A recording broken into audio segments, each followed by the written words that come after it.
RuPaul's Drag Race, start your cooning. RuPaul's Drag. I'm the librarian, and I came to read. Yes, ma'am, if you're paying attention to the days, you know that today is, well, supposed to be Tuesday when this is released.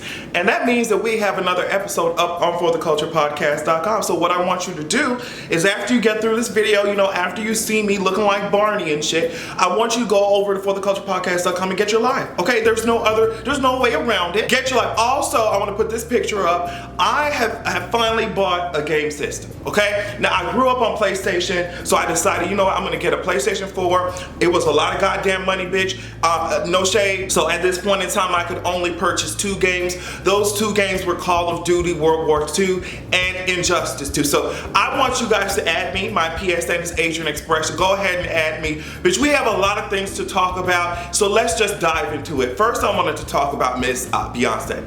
Beyonce, sweetheart, there's no reason for you to give me. I feel like every moment that I wake up, you're trying to kill me. There's no other reason for your ass to be doing all types of shit that has me going into cardiac arrest, you know what I mean, giving me heart attacks. I felt like I almost had a stroke looking at the fact that you're over here trying to promote an On the Run 2 or On the Run Tour 2. Now what happened with that On the Run, I'm sorry, my bang was in the way, my ponytail was, you know, in the way. What happened with On the Run now is that Beyonce thinks that we also married Jay-Z.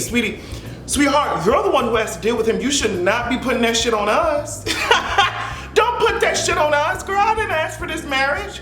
Okay, as I said on Twitter, things would be a lot easier if you were a lesbian, if I'm being honest, girl. I would rather see your ass with Shakira or something. You know, somebody gonna treat you. Let me not get into it. But anyway, maybe some intern at Ticketmaster, you know, accidentally listed the event as public instead of private or unlisted, you know, or saving that shit as draft. It ended up being posted, girl, and they snatched that shit right down. They say, girl, buy your tickets, pre-orders happening. Girl, they snatched that shit right on down. So you know what happens when things leak. You know, Beyonce got to go all the way back to the drawing board. So we ain't gonna hear from this bitch for the next 2 years. I can't deal with it. I can't do it. Beyonce, I wanted you to have your own solo moment again. I want you to be here by yourself on tour. I understand though that it must be 10 times easier to raise a family, especially with small kids, when the whole, like Jay-Z, everybody's there. You know, a joint tour means you can be around your family a lot. So I'm not gonna press you too much on that. But all I'm saying is, girl, whoever intern, girl, you need to be dusting up that resume and applying for different jobs, because sis, Beyonce come for that wig.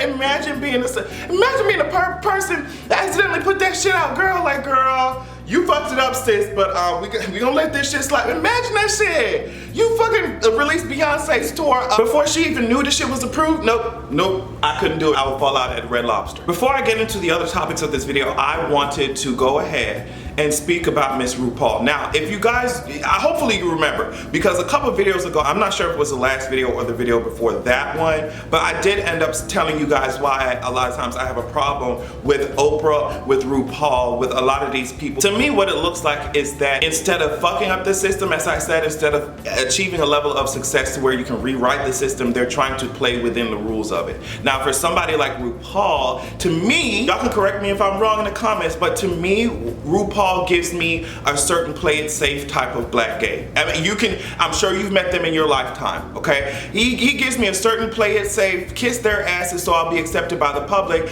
And what he often does is just completely ignore any type of political conversation when it comes to race, specifically race with your black gay ass, you know what I mean? Even certain topics on the LGBT community, which I'm about to get into, he has no idea how to handle it. So what I'm saying is that as a black and gay person, you may think that success in media revolves around you not being political or not standing up for people who look like you or who are a part of your same orientation. Since you may think that avoiding political conversations will get you into those rooms faster. And yes, they may, but you've spent a whole career avoiding political conversation, and now it's time to have one, sis, because you're not going to be black and gay and avoid all political conversations.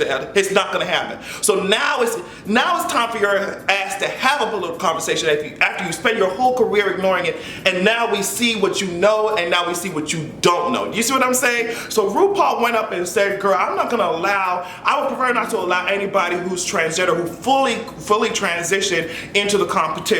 Now, I mean, of course he got some backlash for that, because that shit don't make no goddamn sense to me. That shit don't make no sense to me. So then he tweeted this, and I'll put it up. Let me see if I can read what he is implying, what he says, and then interpret what he's implying. He said that you can take performance enhancing drugs and still be an athlete, just not in the Olympics. And now, first of all, he's comparing RuPaul's Drag Race to the Olympics, and we're just gonna, you know, call a spade a spade. Says your shit is at most an intense game of ping pong compared to what the rest of these bitches. I mean, we could talk about drag queens in Miami if we want to, but we'll move right the fuck along. He's essentially considering transitioning fully to be performance enhancing drugs. Like, it just enhances your performance. Now, what that tells me about RuPaul is that his definition of drag is very limited. And yes, I said what I said. I don't care if he's your mother. I don't care what the fuck. His definition of drag is very limited because he views it as only if you're fishy, it's automatically good. And we know that's not the case. Drag is about fucking with people's definition of gender. Drag is about presenting art or your personality on a stage. It doesn't necessarily have to be super fishy in order to qualify as real drag. Do you have a message? Do you have a story? Are you doing it well? Are you doing it with skill and talent? And that's what he should be focused on. Now, a lot of people brought up the argument, well, you let all these people who got plastic surgery and shit, they altered their body and you let them on the show, but somebody who did that shit in order to live in their truth cannot be on the show. So I think that RuPaul definitely could have handled this in a more sensible manner. It doesn't make any sense for us to be this LGBT, oh my God, the gay community, and at every single turn we are ignoring the trans community. Doesn't make any sense to me. So before we get into the political side of this video, I wanted to at least talk about the political Hollywood side. Claire is coming back. Claire Underwood is coming back to snatch you bitches, and hopefully she set a hit out on Frank's ass. A lot of people, it's men mostly, were in the comments talking about, well girl, it can't be a fucking show without Frank Underwood. No bitch, I want to see this because Claire Underwood has spent the whole show being underestimated. She has spent the whole show being, so now I'm ready to see what she's capable of because they kept it hidden to kind of give her character that mystery and allure and shit. Now I'm hooked. So now I want to see what the tea is, okay? So I'm excited for that shit to come back. I'm sure they're going to kill off Frank in the most heinous, ridiculous way possible. We probably won't even be able to see his ass next season just because of what has gone down. So I'm excited to see. I know that Robin Wright must be a little bit nervous just because of what has happened, but I think she'll do an excellent job and I'm excited to see it. Now, I did not watch the Oscars because that is the most boring award show ever and it would have been the most boring video, and I'm just gonna be honest. I did not watch that shit, but I did hear Jordan Peele won some cute shit. I also heard him give an amazing speech telling us to keep up with our dreams because you never know where they can take you. He also, I think he said, my friend Gio told me that he stopped writing Get Out for so many years because he figured nobody would be interested in it, and now he won an Oscar for it. So it was just interesting to see all that shit. The cast of Black Panther looked amazing.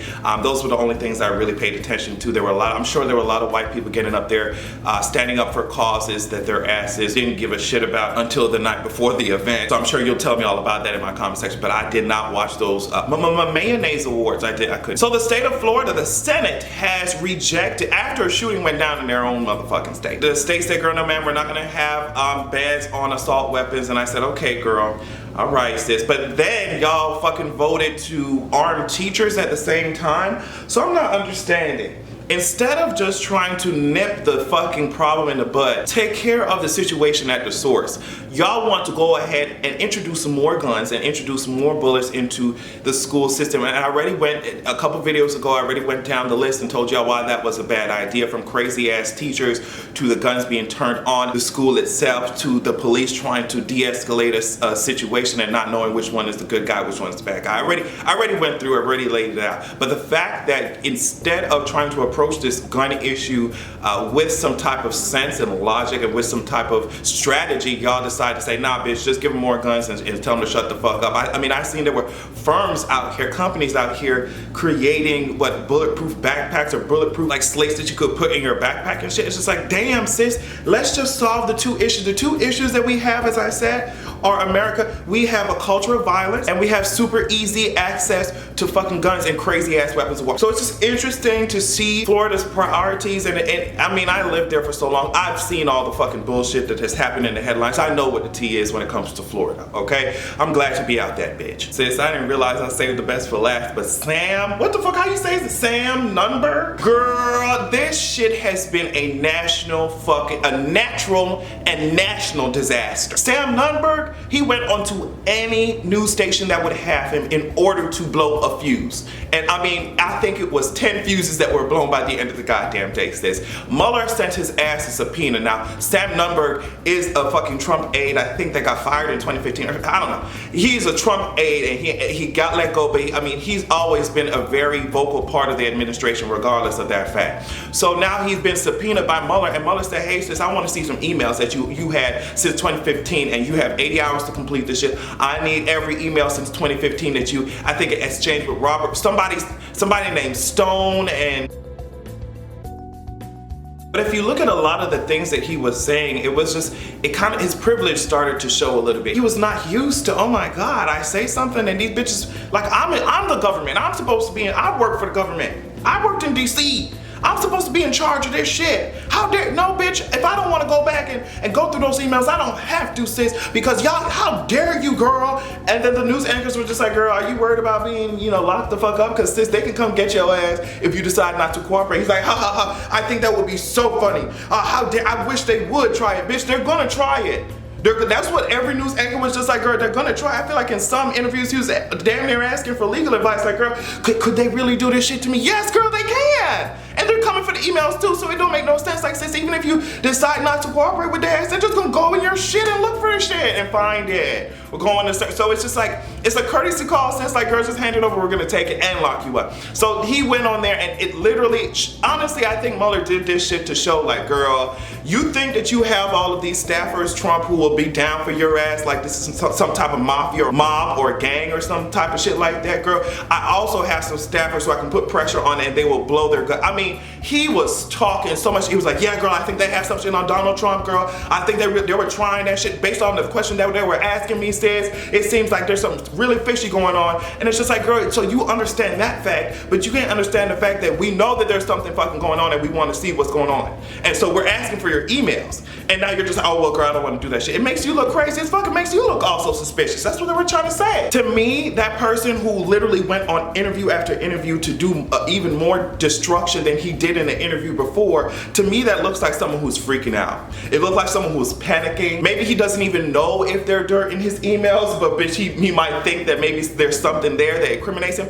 I don't know, but it really put into perspective just how fucked up things are in that fucking White House, in that fucking administration. It really put into perspective what these hoes are probably going through. Their pants are liar, pants on motherfucking fire. And that's why so many people have decided to resign, or that's why so many people have been fired. It also put into perspective just how familiar these people are with the systems that they control. How are you so bold and brave? And I think by the end of it, he told the AP, he told the Associated Press that he's gonna end up probably working with them and cooperating with them. How are you someone who worked for government and you have no idea how this shit works? Because you would not have been so bold to just say, yeah, girl, come and get me, if you didn't think that they could actually do that shit. Because I mean, people have been used to using their positions in government as a way to exert some type of leverage or getting some type of illegal advantage. So y'all aren't used to being held accountable and you don't think that shit is possible. Mueller said, girl, it's possible. Bitch, it's possible. So sis, you might want to be, and we duck and then duck and you not ready to fight. Bitch, have a good goddamn evening, Sam. I hope it works out for you.